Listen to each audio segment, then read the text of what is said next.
যিনি president doctor Damodar Chatterjee এবং এই মেডিকেল কলেজের যে হসপিটাল ডক্টর ব্রাম টিচিং হসপিটালের যিনি medical superintendent professor doctor Jayanta Kumar Poddar, তাছাড়া president Tripura medical and nursing college এবং কর্মচারী সংগঠনের সংঘের যিনি সভাপতি, যিনি স্বাগত ভাষণ আমাদের সামনে রেখেছেন, শ্রী জিমুট চক্রবর্তী। তাছাড়া এখানে যারা এই কলেজের বিভিন্ন স্তরের যারা ফ্যাকাল্টি মেম্বাররা আছেন এবং যারা টিচিং এবং নন টিচিং স্টাফরা এখানে উপস্থিত, এবং বিশেষ করে যারা স্টুডেন্টসরা এখানে উপস্থিত, এবং ডিস্টিংগুইশড গেস্ট এবং মিডিয়া বন্ধুরা, সবাইকে আমি হার্দিক অভিনন্দন ও শুভেচ্ছা জানাচ্ছি। অত্যন্ত একটা ভালো একটা উদ্যোগ আমি বলবো ওনারা নিয়েছেন। মানুষের যদি আমরা কথা বলি, মানুষের জীবন কিন্তু একটা বই হিসাবে বললে ভুল হবে না আমার মনে হয়। সেই বইয়ের একটা অধ্যায় আমার ত্রিপুরা মেডিকেল কলেজে আমার কেটেছে। ত্রিপুরা মেডিকেল কলেজে আসলে সবসময় মনে হয় যে আই এম অ্যাট হোম, মনে হয় আমি আমার নিজের ঘরে আমি এসেছি। প্রতিটা মানুষেরই জীবনে বিভিন্ন অধ্যায়ের মাধ্যমে একটা বই সৃষ্টি হয়। যারা লেখক তারা কিন্তু নিজের যে জীবন তা দিয়েও কিন্তু একটা তার যে অভিজ্ঞতা, বিভিন্ন বিভিন্ন অভিজ্ঞতা, তবেই বিভিন্ন বইয়ের সৃষ্টি হয়, বিভিন্ন লেখক সেইভাবে লেখে। তো আমার কাছে ত্রিপুরা মেডিকেল কলেজের একটা চ্যাপ্টার আমি বলবো যে আমার জীবনের একটা বিশেষ মুহূর্ত ত্রিপুরা মেডিকেল কলেজে আমি কাটিয়েছি। এখানে যারা পুরনো যারা ফ্যাকাল্টি মেম্বার্সরা আছেন ওনারাও জানেন আমরা কিভাবে ত্রিপুরা মেডিকেল কলেজকে লালন পালনের মাধ্যমে আজকে যে জায়গায় ত্রিপুরা মেডিকেল কলেজ এসছে, অনেক ঘাত প্রতিঘাত পেরিয়ে তবে কিন্তু আজকে এই জায়গায় এসছে।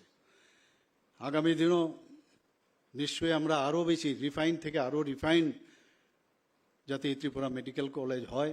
এবং এটা বললে ভুল হবে না যে নর্থ ইস্টার্ন রিজিয়নে ত্রিপুরা মেডিকেল কলেজ কিন্তু তার কৃতিত্বের কারণে একটা বিশেষ স্থানে কিন্তু পৌঁছে গেছে, এটা বলার অপেক্ষা রাখে না।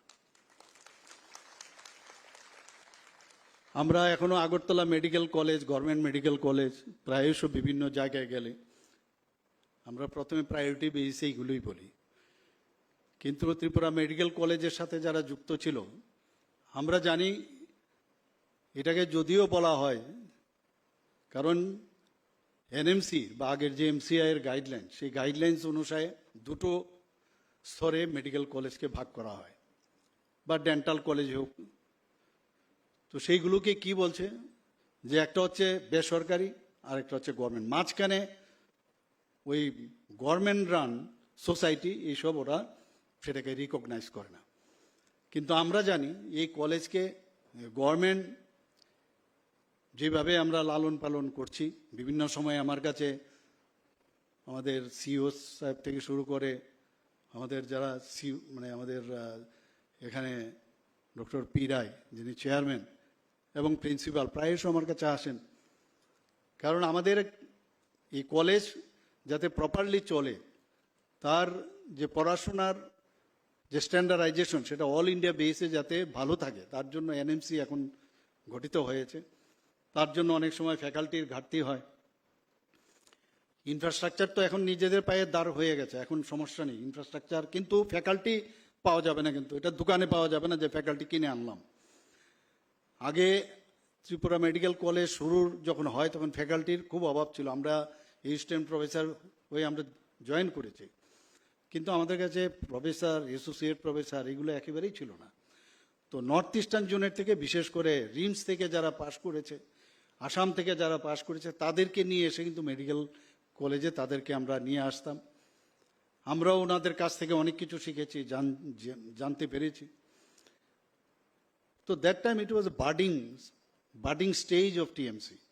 কিন্তু আজকে আমাদের ফ্যাকাল্টিরা কিন্তু আস্তে আস্তে প্রিন্সিপালের পর্যন্ত যে গাইডলাইন্স ক্রাইটেরিয়া আছে সেটাকেও ফিল করার উপায় ছিল না। আজকে আমাদের নিজেদের যে ব্যক্তি উনি এখন যে এনএমসির গাইডলাইন্স প্রিন্সিপালের যোগ্যতা অর্জন করেছে।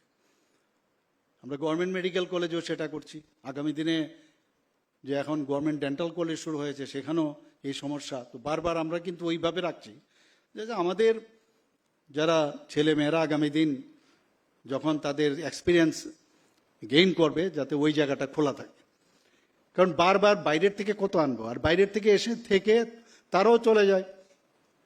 কত বার্গেনিং, 5 দিন আসবো, আর এনএমসি যখন আসবে বা মানে এমসিআই আসবে, ফেস প্রেজেন্টেশন, কি দৌড়াদৌড়ি, কি অবস্থা, এসছে কিনা, ফ্লাইটে এসছে কিনা, ঠিকভাবে যত্ন আত্মীয় করা হয়েছে কিনা, ফ্যাকাল্টিদের জন্য বলা হতো তুমি দেখবে, এসে কত সব দুনিয়া। এখন তো সেই অবস্থা নেই, আমাদের ছেলে মেয়েরা এখন মানে ওই জায়গায় চলে এসছে। তো একটা ফুল ফ্ল্যাজেড যাকে বলে একটা মেডিকেল কলেজ, সেটা কিন্তু প্রতিষ্ঠিত হয়েছে। এখানে আমাদের যে নার্সিং ইনস্টিটিউট আছে, তদৈব উচ্চ আমি বলবো, সেইভাবেও কিন্তু এখানে নিজেকে নিজের যে স্থান তারা সেটাও কিন্তু সেই অধিকারকে ওনারা কেড়ে নিয়েছে আমাদের কাজের মাধ্যমে। এবং আমাদের যে গভর্নিং বডি আছে তারা মিলে সব দিকে সেই চেষ্টাটা চালিয়েছে। আজকে আমি সাধুবাদ দেব রোটারি ইন্টারন্যাশনাল যে ক্লাব আছে এখানে ত্রিপুরা চ্যাপ্টারকে, যে ওনারা বিভিন্ন সময় বিভিন্ন ফিলান্থ্রপিক ওয়ার্ক ওনারা সবসময় করে থাকেন। গভর্নমেন্ট আছে, গভর্নমেন্ট অনেক কিছুই করবে, কিন্তু তারপরেও কিন্তু সব কাজ গভর্নমেন্ট করে ফেলবে সেটা সম্ভব না। যারা এই ধরনের সংস্থা আছে তারা এগিয়ে এসছে বলে কিছুদিন আগেও আমার মনে আছে যে আগরতলা গভর্নমেন্ট মেডিকেল কলেজের সামনে যারা দূর দূরান্ত থেকে পেশেন্টরা আসেন তাদের সাথে, এবং রোগী কল্যাণ সমিতি এবং আগরতলা গভর্নমেন্ট মেডিকেল কলেজ একটা মৌ আমরা স্বাক্ষর করি, এবং সেখানে 10 টাকার বিনিময়ে দুপুরের যে খাবার, মিনিমাম যেসব খাবার দেওয়া, সেই ব্যবস্থা আমরা, সেটা আমি উদ্বোধন করতে গিয়েছিলাম এবং সেটা করছে। আমি এর জন্য রোটারি ক্লাবের যারা আছেন ওনাদেরকে আমি ধন্যবাদ দেব, যে এক একবার ওনারা যে চিন্তা ভাবনা করেন, আমি ধন্যবাদ দেব। বিশেষ করে কর্মচারী সংগঠনের যারা এখানে নার্সিং এবং এখানে ত্রিপুরা মেডিকেল কলেজের যে সংগঠন, সেই সংগঠনকে আমি ধন্যবাদ দেবো এই কারণে ওনারা এখানে রক্তদানের ব্যবস্থা করেছেন।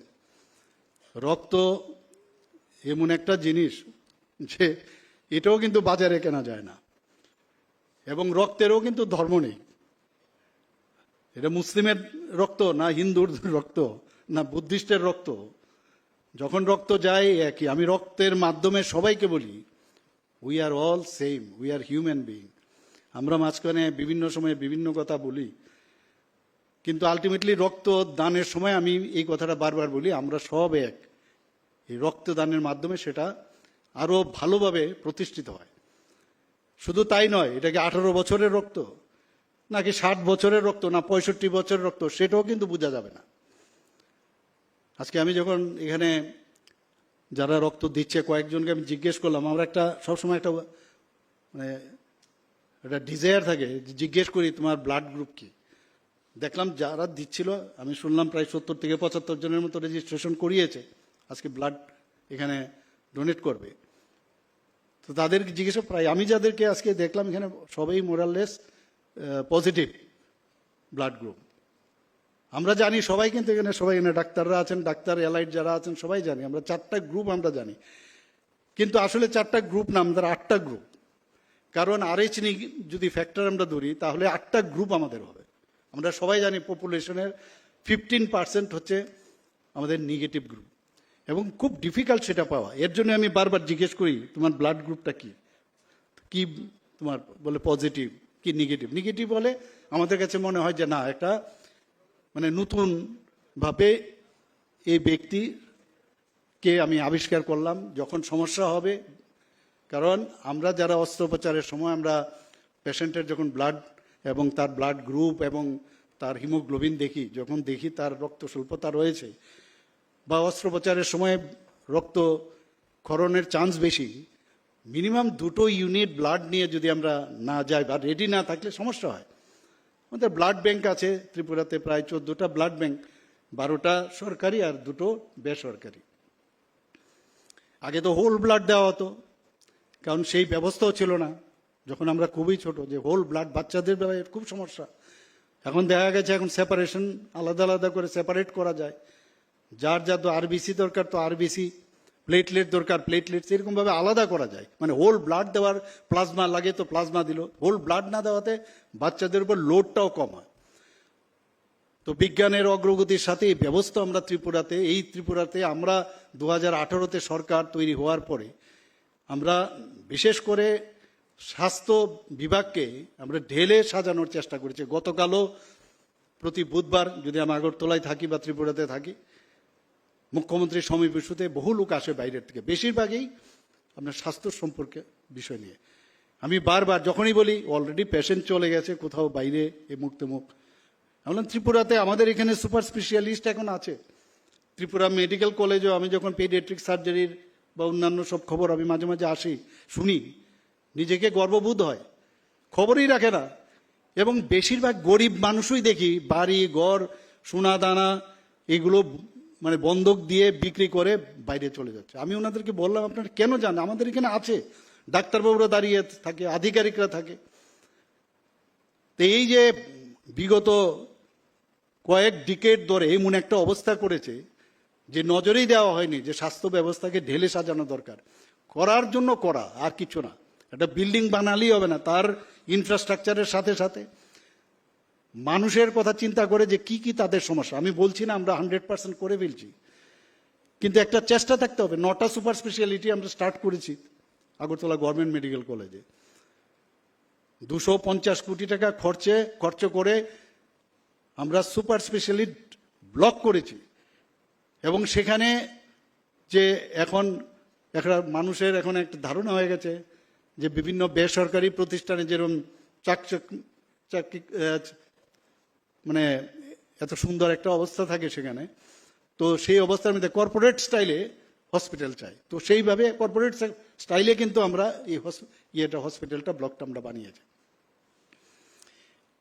আমরা যখন এখানে ত্রিপুরা মেডিকেল কলেজে হওয়ার আগে এখানে কিন্তু স্টেট হসপিটাল হিসেবে এটা ডিক্লেয়ার ছিল। ত্রিপুরাতে 3টা স্টেট হসপিটাল ছিল আগরতলায় ত্রিপুরায় 3টা স্টেট হসপিটাল, একটা হচ্ছে আইজিএম জিবি আর একটা হচ্ছে টিএমসি তখন ছিল না, সেটা BR আম্বেদকর স্টেট হসপিটাল ছিল। তখন কি অবস্থা ছিল হসপিটাল, গভর্নমেন্ট হসপিটাল আমরা জানি কি অবস্থা থাকে। আমি বলবো না, যাই হোক জিনেট এখানে এসেছিল, কিন্তু কর্পোরেট স্টাইলে যখন ওরা কাজ শুরু করলো আমরা বুঝতে শিখলাম যে এইভাবেও হসপিটাল করা যায়। গভর্নমেন্টের এই বিল্ডিং, গভর্নমেন্টের এই জায়গা, কিন্তু এমনভাবে পলিশিং এবং সব ব্যবস্থা করলো যে ভাঙা চেয়ার, হাতলছাড়া চেয়ার যে হসপিটালের চেহারা গভর্নমেন্টের আগে ছিল, তার থেকে আমরা বুঝতে পারলাম না এইভাবেও পেশেন্ট দেখা উচিত, এইভাবেও আমাদের পেশেন্টকে ওপিডি দেখা উচিত আমাদের, এবং একটা আনন্দের পরিবেশ আমাদের এখানে একটা ছিল। এখানে আজকে বলা হচ্ছে যে এখানে জুলাই মাসে বৃক্ষরোপণ, আজকে আমরা এখানে বৃক্ষরোপণ আমরা করেছি, এবং বৃক্ষরোপণ থেকেও আমাদের বোঝা উচিত যে আমরা কাউকে ছেড়ে আমরা চলতে পারবো না, সবাই সবার জন্য।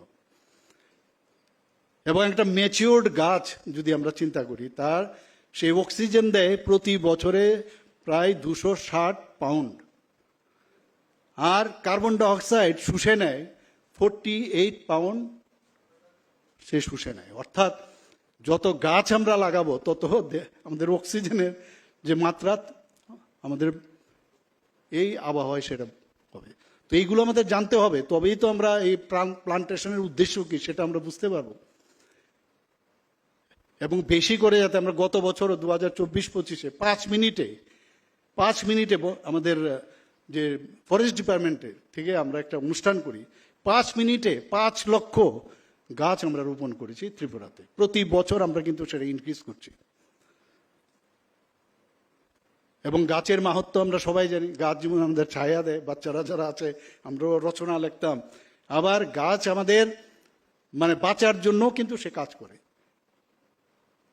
তো এই গাছের যদি আমরা নষ্ট করে দিই, মাননীয় প্রধানমন্ত্রীজি কি সুন্দর একটা কথা বলেছেন, এক পেড় মাকে নাম, এটা তো আগে আমরা কোনোদিন শুনিনি। অর্থাৎ মাকে স্মরণ করা, যার মা গত হয়েছেন তাকে শ্রদ্ধা জানানো, পাশাপাশি যিনি জীবিত আছেন তাকেও শ্রদ্ধা জানিয়ে মার নামে মাকে সামনে রেখে বৃক্ষরোপণ করব। আমরা এই কাজটা এখন করছি সব জায়গায়। আজকে আমি সত্যিই আনন্দিত যে এই ধরনের একটা উদ্যোগ আপনারা নিয়েছেন। আর গাছ, প্রকৃতি আমাদের কিন্তু বেঁচে থাকার যে রসদ সেটা আমাদের বোঝায়।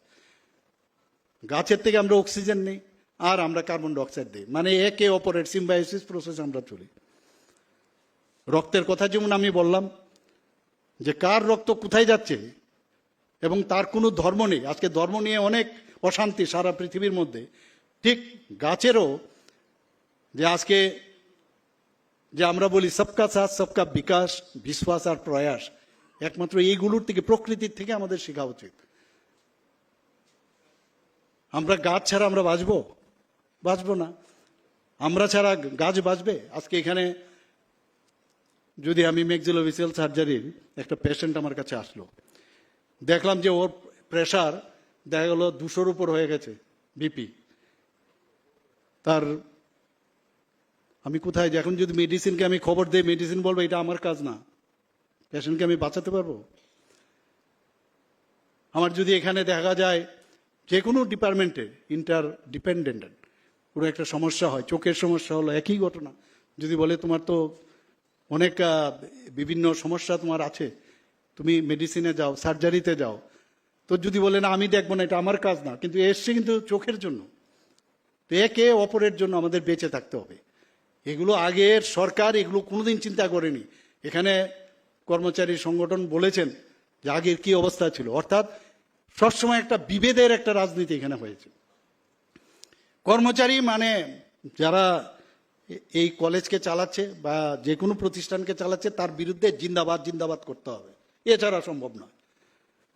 এর থেকে আমরা বেরিয়ে এসেছি, কাজ করব, কাজের পয়সা দিতে হবে, বাস দ্যাটস অল।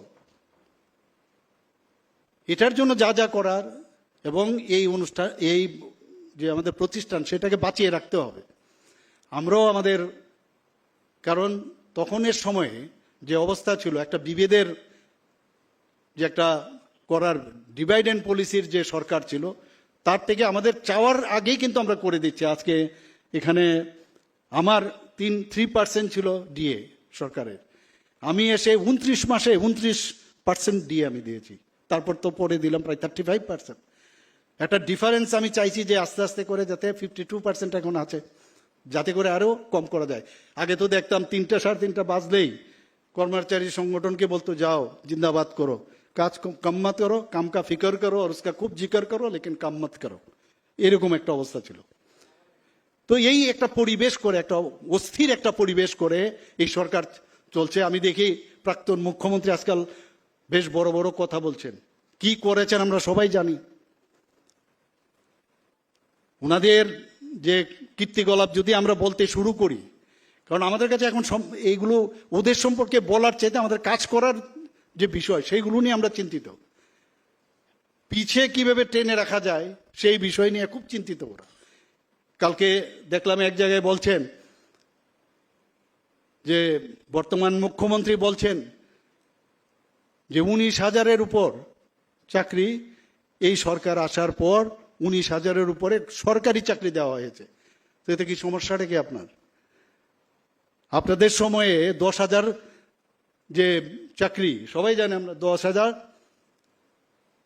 যেভাবে বেনিয়ম মেনে আপনারা চাকরি দিয়েছিলেন, সবাই জানে।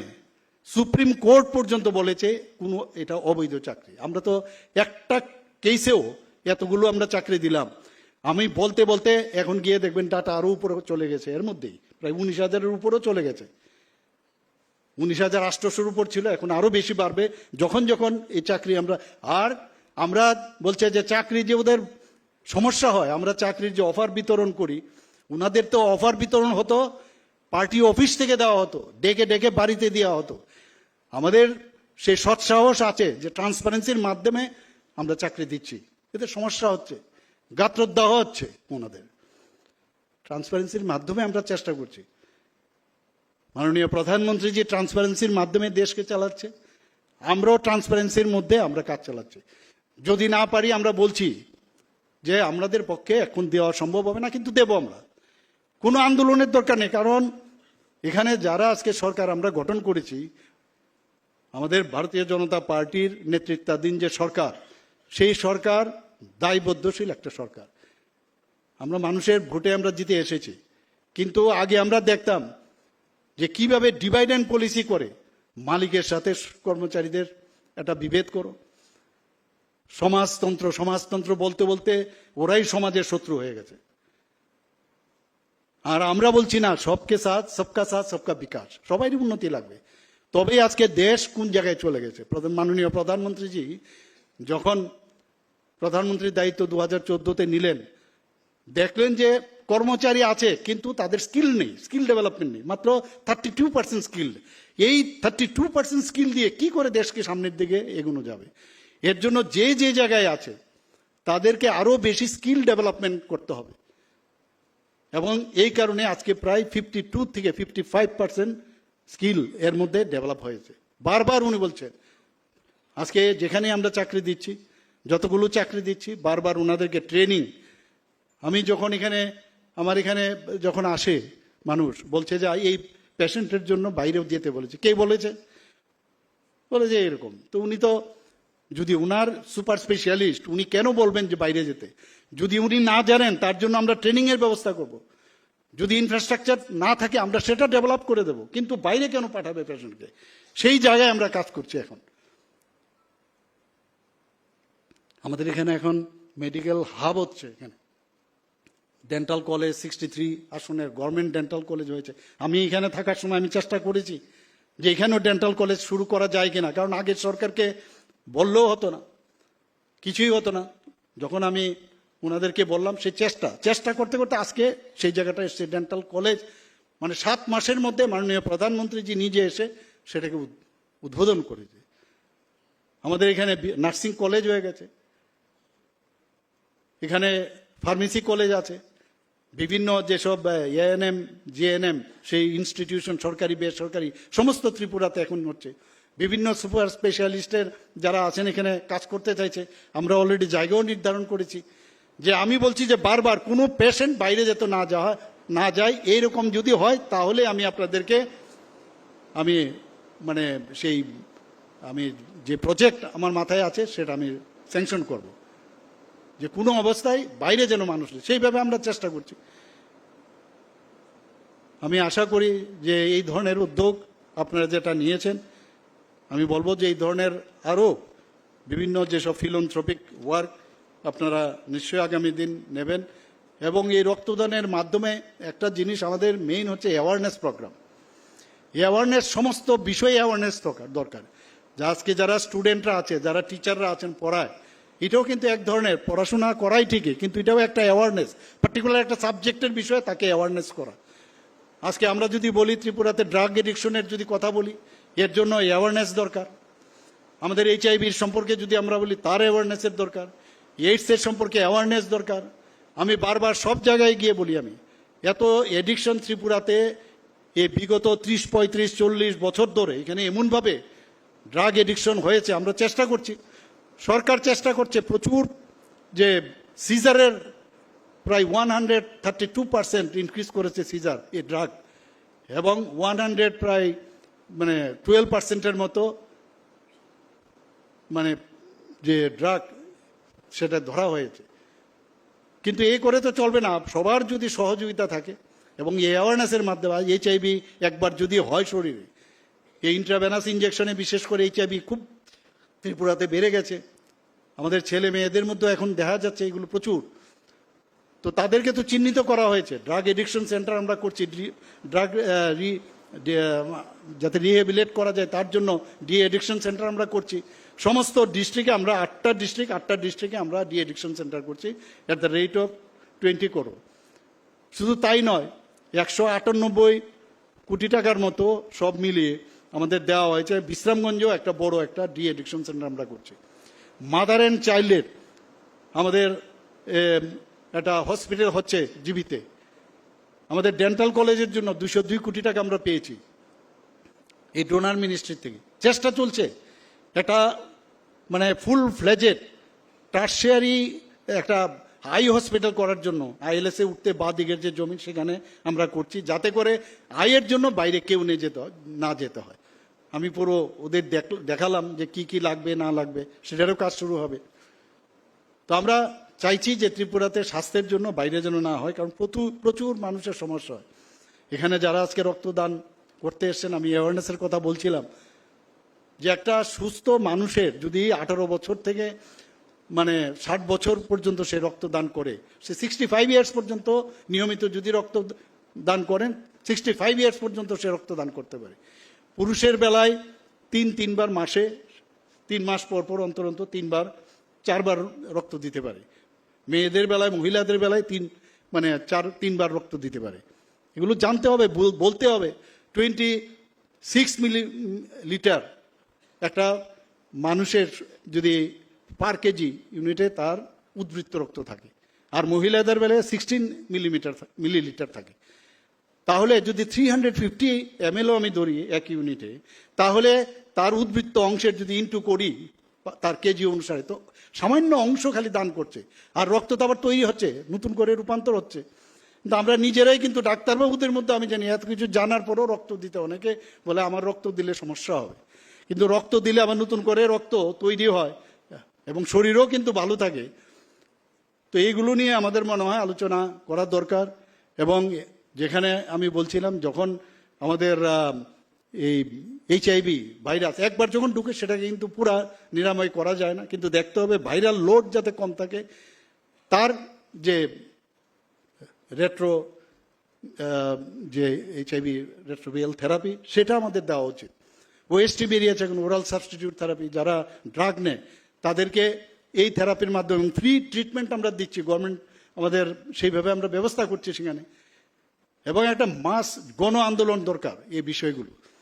আর অ্যাডভান্স স্টেজে যদি HIV হয়, সেটাকে যদি আমরা ডায়াগনোসিস করতে পারি, কারণ অনেক সময় HIV হলে বোঝাও যায় না, এর জন্য স্ক্রিনিংও দরকার, প্রচুর স্ক্রিনিংয়ের প্রয়োজন। এবং স্ক্রিনিংয়ের এখনো খামতি আছে, যদি স্ক্রিনিং করা যায় তাহলে আরও বেরিয়ে আসবে আমাদের কতজন আছে এখন ত্রিপুরাতে। তাহলে অ্যাডভান্স স্টেজে এইডস থেকে আমরা বাঁচতে পারি। আমরা জানি এইডস যখন হয়, এইডসের কারণে মানুষ মরে না, কিন্তু অপরচুনিস্টিক যে ইনফেকশন, সেটা ভাইরাসেই হোক, ফাঙ্গাসেই হোক, ব্যাকটেরিয়াল হোক, তার কারণে মরে। কারণ আমাদের WBC-কে সেটাকে অ্যাটাক করে HIV, আমার যে ডিফেন্স মেকানিজম সেটাই নষ্ট করে দেয়। আপনারা সবাই জানেন, কিন্তু যারা না জানে সেই বিষয়গুলো আমি জানলে চলবে না, অন্যদেরকে জানানো, আপনাদের কাছে কথাগুলো রাখা, ডাক্তাররা এখানে বেশি, আমার মনে হয় সেটা না বললেই ভালো। কিন্তু যেখানে যতটুকু সম্ভব বলা, আপনারাও ওই বিষয়গুলো নিয়ে সমস্ত মানুষের কাছে আপনারা রাখবেন। এবং আমি আশা করি যে ত্রিপুরা যেভাবে এখন কাজ করছে, যে এখানে সংগঠনের যিনি সভাপতি উনি বলেছেন যে মাননীয় প্রধানমন্ত্রীজি এক ভারত শ্রেষ্ঠ ভারত বলছেন, আর আমরা এক ত্রিপুরা শ্রেষ্ঠ ত্রিপুরা গড়ার লক্ষ্যে আমরা সকাল থেকে রাত্র পর্যন্ত আমরা সবাই কাজ করছি। এবং তার জন্য আপনাদের অত্যন্ত প্রয়োজন সহায়তার, এবং সেটা আপনারা করছেন, আগামী দিনও করবেন। এই কথাগুলো বলে আমার বক্তব্য শেষ করছি। নমস্কার, জয় Hind. Thank you, sir, for those inspiring and enriching words. And we thank you, sir, for being in support with us all the time as a pillar of inspiration. Today, we are truly grateful that you have graced this event with your valuable time, and we are eagerly anticipating your insights and guidance. As all good things come to an end, things cannot be completed without the words of gratitude and thanks. So for that, I would like to request Sir Professor Dr. Arindam Datta, Principal Tripura Medical College, to kindly deliver the vote of thanks. Good morning. Good morning, one and all present here today in this auditorium for the inauguration of 3 programs which was taken up by the Tripura Medical College, Tripura College and Nursing College, Kormachari Sangh, and Rotary Club of Aspiring